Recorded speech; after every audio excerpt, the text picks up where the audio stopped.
Bonsoir à tous, nous attaquons notre dernière partie de ce post-ASCO dédiée aux tumeurs endocrines et neuroendocrines d'une part, aux sarcomes osseux et sarcomes des tissus mous, et enfin les tumeurs pédiatriques, donc 3 volets distincts. Et nous allons commencer dès à présent. J'ai le plaisir d'accueillir le docteur Julien Hadou sur les tumeurs endocrines et neuroendocrines. Bonsoir, donc moi je vais focaliser principalement sur les traitements en radiothérapie interne vectorisée, puis je vais commencer en trichant en vous parlant d'une étude qui a été présentée à l'ASCO GI, et non pas à l'ASCO, mais enfin c'est une étude importante puisque c'est une étude de phase 3 randomisée du lutécium dotatate versus octréotide double dose chez les patients qui ont des tumeurs neuroendocrines bien différenciées de grade 2 et de grade 3. Donc c'est une NETHER 2. Elle fait suite à l'étude NETHER 1 qui avait été donc faite chez les patients qui avaient des tumeurs neuroendocrines bien différenciées de grade 1-2 de l'iléon. Donc c'était des patients qui avaient une tumeur neuroendocrine grade 2, grade 3, donc c'est-à-dire avec un Ki-67 supérieur à 10%, qui a été diagnostiqué dans les 6 mois, donc c'est de la première ligne, et c'est une comparaison 2-1 randomisée entre du Lutathera, 4 cycles, donc c'est le schéma habituel qu'on utilise, versus de l'octréotide double dose à 60 mg toutes les 4 semaines. Donc, il y avait 54% des patients qui avaient une TNE du pancréas, 30% qui avaient une TNE du grêle, et puis c'était 2 tiers de grade 2 et 1 tiers de patients avec une tumeur de grade 3. Les résultats sont ceux-là, donc c'est un avantage en survie sans progression pour le lutécium dotatate avec une médiane PFS à 22,8 mois versus 8,5 mois dans le bras contrôle, donc un hazard ratio à 0,28, donc assez important. Et puis également un taux de réponse aussi qui est important à 43% sur radiothérapie interne vectorisée, alors qu'auparavant, les tumeurs neuroendocrines de grade 1, on avait un taux de réponse qui était plutôt de l'ordre de 10 à 20%. Donc c'est un essai de phase 3 qui est finalement pas si fréquent, les tumeurs neuroendocrines, qui est positif sur son critère de jugement principal, c'est randomisé. Il y a un taux de réponse et une PFS médiane qui sont parmi les plus élevés dans toutes les études qu'on peut avoir sur cette population de tumeurs neuroendocrines grade 2, grade 3. Mais il y a un mais, c'est un comparateur qui est suboptimal puisqu'on a utilisé de l'octréotide double dose, qui n'est pas vraiment le standard. Ce qui est recommandé principalement chez ces patients, c'est des thérapies ciblées ou de la chimiothérapie. Donc on attend une autre étude de phase 3 randomisée, là, qui est l'étude COMPOSE, qui va comparer cette radiothérapie interne vectorisée avec le standard chimiothérapie ou thérapie ciblée. Deuxième étude pour parler du FAPI, donc c'est un marqueur théranostique potentiel qui cible la protéine associée aux fibroblastes, qui est exprimée par les fibroblastes associés au cancer. Et c'est une protéine qui est impliquée dans la prolifération, le remodelage de la matrice extracellulaire. Et comme vous pouvez le voir à droite, ce FAPI, quand il est couplé au gallium-68, est un excellent marqueur pour la TEP et dans différentes histologies. Un des problèmes de ce FAPI, c'est qu'il va avoir un taux de rétention dans la tumeur qui va être assez faible, et on sait que ça, c'est important d'avoir un taux de rétention élevé et une élimination très rapide de ces marqueurs radioactifs afin d'optimiser la tolérance. Et donc il y a eu dans Nature récemment une publication qui montre qu'on peut rajouter des liaisons covalentes pour que ce FAPI se fixe de manière covalente au FAP et avoir augmenté cette internalisation intratumorale. Et donc on a eu les résultats de cette étude de phase 2 d'imagerie dans les carcinomes médulaires de la thyroïde, donc un sous-groupe de cancer de la thyroïde, 5% des patients, en fait c'est une tumeur neuroendocrine de la thyroïde. Une comparaison du FAPI au FDG qui montre que ce marqueur couplé au gallium permet d'avoir une meilleure précision diagnostique, près de 97% versus 43%, avec des changements de programmes chirurgicaux chez à peu près 2 tiers des patients. Il faut noter que ça n'a pas été comparé à du gallium-68 non covalent et ça n'a pas non plus été comparé à une des scintigraphies de référence qui est le DOPA. Et puis dernière étude, toujours radiothérapie interne vectorisée, avec cette fois-ci une particule alpha, le plomb 212, couplé aux analogues de la somatostatine. Donc on retourne cette fois-ci dans les tumeurs neuroendocrines bien différenciées. Donc comme on vous l'a déjà dit ce soir, les particules alpha, l'avantage c'est qu'elles émettent des radiations à plus forte puissance qui vont induire des cassures double brin. Et donc, il y a un des marqueurs, c'est l'actinium 225. Et là, on voit une étude avec le plomb 212. Le plomb 212, il a une demi-vie qui est plus courte, donc potentiellement peut-être un petit peu moins de toxicité, un peu moins de rétention.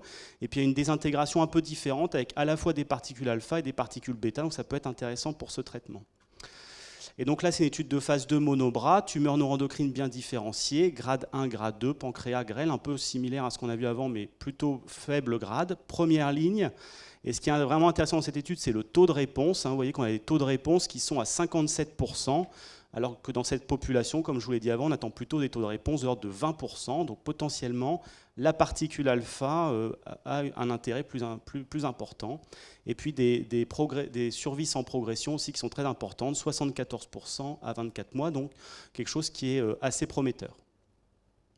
En termes d'effets secondaires, il semblait y avoir une assez faible hématotoxicité, ce qui est une des toxicités qui peut être limitante. En revanche, ils ont mis en évidence des dysphagies, peut-être liées à une achalasie, dont le mécanisme physiopathologique n'est pas clair. Voilà. Merci beaucoup. Alors peut-être une petite question, ce nouveau TEP, est-ce que tu penses qu'il va se positionner dans certaines indications? Est-ce qu'il va d'abord falloir démontrer qu'il est supérieur au TEP d'imagerie? Donc en fait, j'en ai parlé parce qu'il y a énormément d'études dans différents cancers qui montrent que c'est quelque chose qui est plus sensible que la FDG. En fait, c'est souvent comparé à la FDG.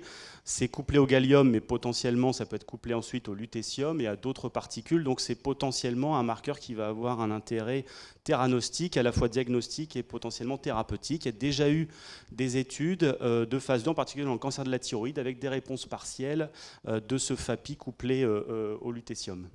Et est-ce qu'on a des tissus sains qui expriment le FAPI, qui augmenterait le risque de toxicité? Alors c'est plutôt vraiment exprimé en cas de processus pathologique, c'est aussi exprimé dans les maladies inflammatoires, donc ça pourrait être éventuellement des sources de faux positifs. Oui. Merci beaucoup. Et donc, un énorme dynamisme autour de la radiothérapie interne vectorisée, comme tu l'as souligné.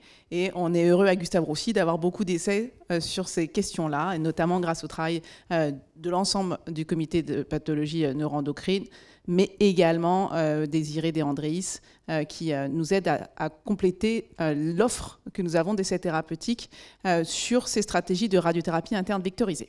Alors, je passe maintenant la parole sur l'actualité en sarcome osseux, sarcome des tissus mous. On a le plaisir d'avoir avec nous le docteur Benjamin Verret. Merci beaucoup, Laurence. Alors, il y aura 3 études, une practice changing et un petit peu d'immunothérapie. La première étude, qui était les résultats de l'étude de phase 3 Motion, dans lequel on a joué à Gustave Roussy, et qui évaluait le vimseltinib dans les PVNS, dans les tumeurs ténosynoviales à cellules géantes. C'est des tumeurs qui touchent les articulations. Souvent, c'est plutôt des patients qui traînent dans les consultations de rhumato et de chirurgie orthopédie, parce que quand l'atteinte est très localisée, c'est des patients qui peuvent être opérés. Et malheureusement, c'est des tumeurs qui peuvent revenir, qui peuvent amener à des chirurgies très complexes, délabrantes, voire des amputations. Et c'est caractérisé, ça on le sait depuis un petit moment, par une dérégulation du gène CSF1. Motion est arrivé avec un CSF1R inhibiteur, une drogue Peros, c'est un petit tyrosine kinase inhibiteur, une randomisation versus placebo 2-pour-1 avec crossover à la progression qui était possible. En termes de population d'inclusion, c'est une population classique de ce type de maladie, une petite prédominance de femmes, une population plutôt jeune, la quarantaine, une atteinte prédominante du genou. Les patients avaient déjà été opérés pour les 3/4 des cas, et donc ils étaient en rechute loco-régionale, et un bon quart avait déjà reçu des traitements systémiques qu'on sait assez peu efficaces, comme l'imatinib et le nilotinib.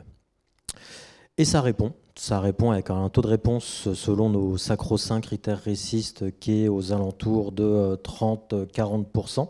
Ça peut paraître faible, en fait c'est des tumeurs souvent à composante kystique, avec des réponses qui s'apparentent à des réponses CHOI parfois, et en fait je ne suis pas un grand fan des études de qualité de vie et d'évaluation fonctionnelle, mais cette fois-ci ça fait du sens. En fait les patients ont beaucoup moins mal, ont des amplitudes articulaires qui sont d'emblée beaucoup plus importantes, ils vont mieux, ils se remobilisent dans quasiment 100% des cas. Donc 30% de réponse réciste, mais 100% de réponse clinique, au prix de toxicité qui se gère, un peu d'œdème palpébral, quelques cytolyses hépatiques, un peu de fatigue, mais des choses pas forcément très limitantes. Donc on en attend l'accès précoce et probablement l'AMM qui suit, avec dans les stratégies, c'est ces malades qui n'ont finalement pas des cancers à proprement parler, si je puis dire, des stratégies stop and go de ces traitements qui sont particulièrement efficaces. Donc accès précoce en France, c'est une bonne nouvelle. L'étude était contre placebo parce que... Avec crossover, parce qu'il n'y a pas de standard. Il n'y a pas de standard. Et l'accès précoce, c'est dans les starting blocks. On espère que ce sera accordé, mais dans ces maladies où il n'y a pas tellement de standards, ce sera probablement le cas. On parle d'immunothérapie et cette étude, on ne l'avait pas vu venir. Les Canadiens et les Américains sont arrivés avec cette étude de radiothérapie plus immunothérapie néoadjuvante.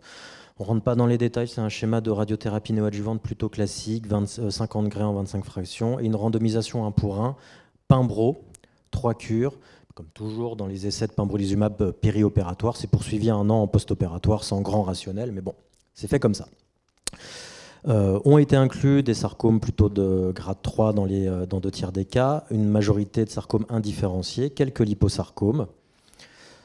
Et l'étude est positive sur la DFS. On est à 2 ans, avec près des 3/4 des patients qui n'ont pas rechuté dans le bras immuno, contre un peu plus de près de la moitié des patients qui ont rechuté dans le bras sans immunothérapie. On regarde un peu dans les sous-groupes, c'est plutôt les grades 3 qui semblent tirer le bénéfice. UPS, liposarcomes qui sont plutôt des tumeurs d'ailleurs froides sur le plan immunitaire, ça a quand même l'air de marcher. Bon, les auteurs allaient très loin en disant que c'était un nouveau standard dans les sarcomes. Ça reste une petite étude à voir, en tout cas qui ouvre beaucoup de questions. Et toujours dans l'immunothérapie, des communications sur les angiosarcomes qui nous rappellent l'importance d'avoir des essais randomisés. On a eu 2 communications d'essais monobras, Taxol, paclitaxel plus avelumab. On sait que les angiosarcomes sont des tumeurs très sensibles au poison du fuseau et au taxane. Une autre étude avec le semiplimab, qui est l'immune checkpoint de Sanofi, si je ne dis pas de bêtises, qui montrait des taux de réponse intéressants, des réponses prolongées. Et on est arrivé, les Américains sont arrivés avec un essai de phase 2 randomisé, Taxol plus ou moins niveau en première ligne métastatique d'angiosarcome, avec un peu des torchons et des serviettes dans l'eau. On a des angiosarcomes mammaires en territoire irradié, des angiosarcomes primitifs, des angiosarcomes du scalp où on sait que la carcinogénèse de ces maladies sont différentes, mais en tout cas des taux de réponse qui sont totalement superposables et des PFS qui sont totalement superposables, sauf peut-être le petit sous-groupe des angiosarcomes du scalp qui peuvent tirer un bénéfice. Bon. En tout cas, pas de changement de pratique dans ces maladies-là. Très bien. Écoute, merci beaucoup pour cette synthèse sur les sarcomes. Et donc, on va enchaîner maintenant sur le 3e volet de cette dernière partie, sur les tumeurs pédiatriques. Et on a le grand plaisir de t'accueillir avec nous, le professeur Minard Collin. Merci Laurence, je suis ravie d'être là ce soir. L'ASCO cette année n'était peut-être pas une très très bonne année pour les tumeurs pédiatriques. On n'a eu aucun résultat de phase 3 randomisé. On rappelle que ces études sont assez longues puisque les tumeurs pédiatriques sont des tumeurs extrêmement rares. On n'a pas eu non plus de résultats de phase 2. On n'a pas eu d'essais de résultats de practice changing. Peu d'essais encore thérapeutiques avec des anticorps associés à de la chimiothérapie, des ADC, et peu d'études qui nous ont été rapportées autour de la thématique prédisposition génétique. Tout ceci va arriver dans les très prochaines années, les études sont en cours.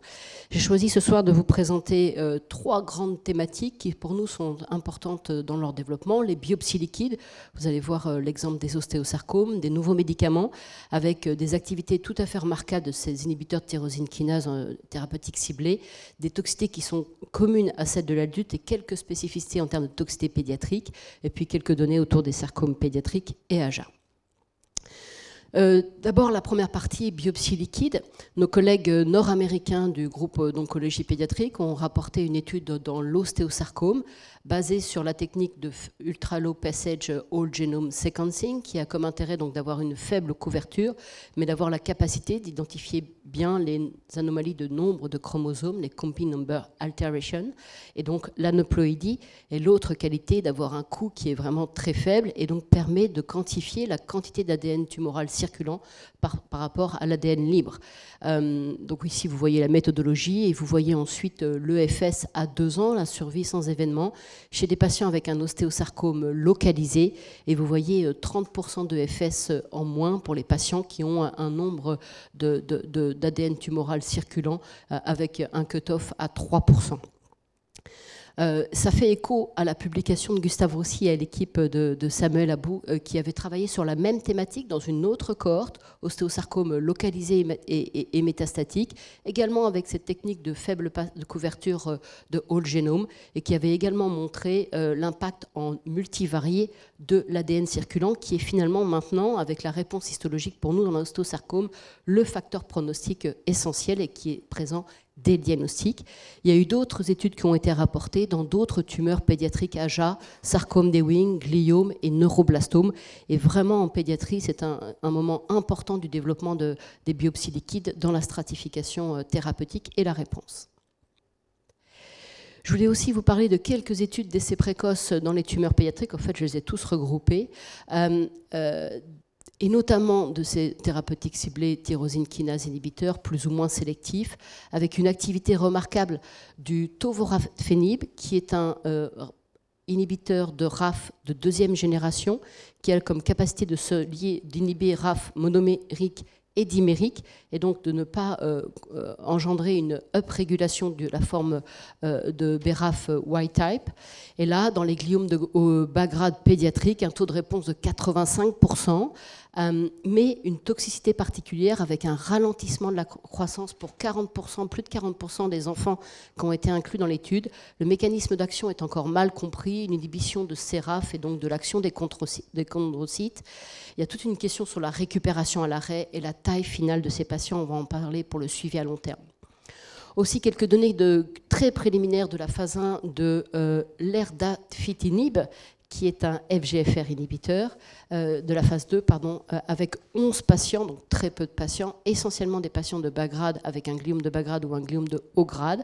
Là, un profil de safety tout à fait similaire à l'adulte, un taux de réponse de 9%, mais un contrôle de la maladie prolongé. Birgit Görger était le dernier auteur de cette communication orale qui est très impliqué dans les nouveaux médicaments en pédiatrie à Gustave Roussy.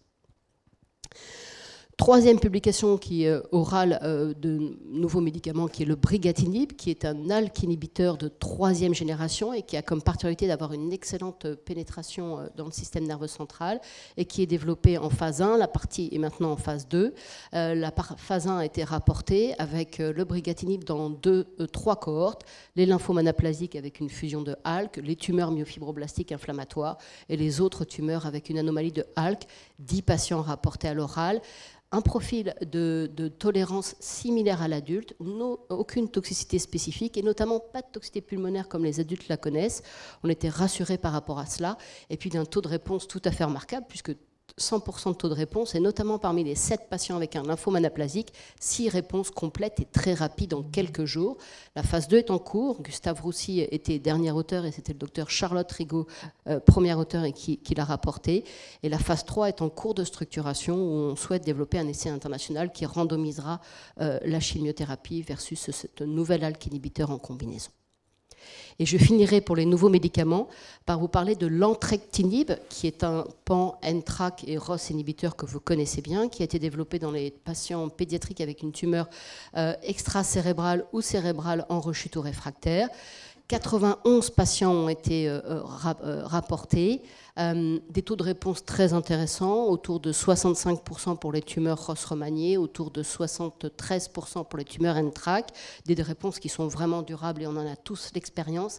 Et là, cette fois-ci, une toxicité très particulière puisque presque 30% des patients ont une fracture, en particulier au niveau du tibia, donc c'est vraiment quelque chose de particulier.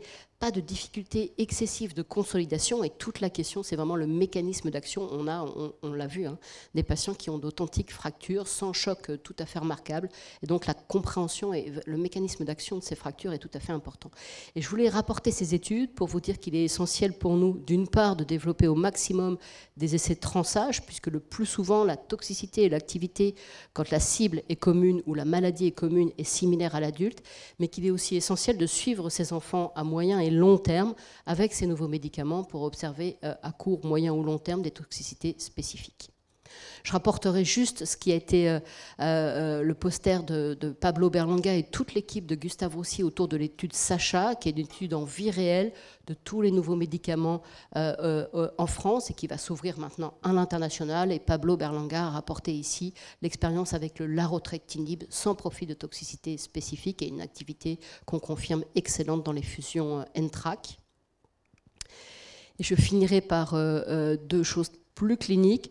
D'abord, dans les sarcomes pédiatriques et de l'adolescent et du jeune adulte, que connaît bien aussi Benjamin, il était intéressant de voir que nos collègues nord-américains pédiatriques ont évalué la signature SynSarc, qui est une signature multigène mise en place, développée par le groupe Sarcome français, adultes et transâges, et qui nous ont montré en analyse unie et multivariée la valeur pronostique de cette signature SynSarc basée sur les éléments mitotiques et le nombre de chromosomes altérés de façon tout à fait significative. Et puis un dernier point très très clinique, mais pareil, je pense que ça fait écho avec les expertises présentes à Gustave Roussy. Nos collègues nord-américains ont également rapporté dans un sarcome, le rhabdomyosarcome, qui peut toucher l'adulte, l'enfant et l'adolescent, la valeur, l'importance de la chirurgie en combinaison avec la radiothérapie. De façon historique, les Américains opéraient très peu ces patients qui avaient des tumeurs très chimio-radiosensibles, et il semble que la chirurgie apporte au contrôle local, et donc ça fait écho avec ce qui est développé en France, et en particulier à Gustave Roussy, en particulier pour les tumeurs ORL en combinaison avec l'irradiation. Et je finirai, mais je crois que vous l'avez dit, pardon, j'avais oublié cette dernière diapositive, parce que ça fait vraiment le lien avec ce qu'a discuté Benjamin, sur les tumeurs desmoplasiques à petites cellules rondes. C'est juste un poster de nos collègues du MSK.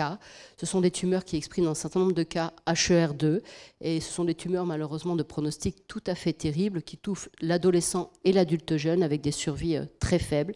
Et ils ont montré des réponses partielles et prolongée pour ces patients traités par anti-HER2 ADC, le trastuzumab DXd. Je vous remercie. Merci Véronique, bravo pour cette mise en lumière de toutes ces actualités, et tu l'as bien montré, l'importance d'adresser ces patients à des centres experts. C'est déjà le cas pour la centralisation de leur prise en charge, mais l'accès à des essais précoces ou des essais thérapeutiques qui permettent d'avoir des thérapies ciblées, d'une part sur le versant activité, et puis également, tu l'as bien montré, sur le versant toxicité.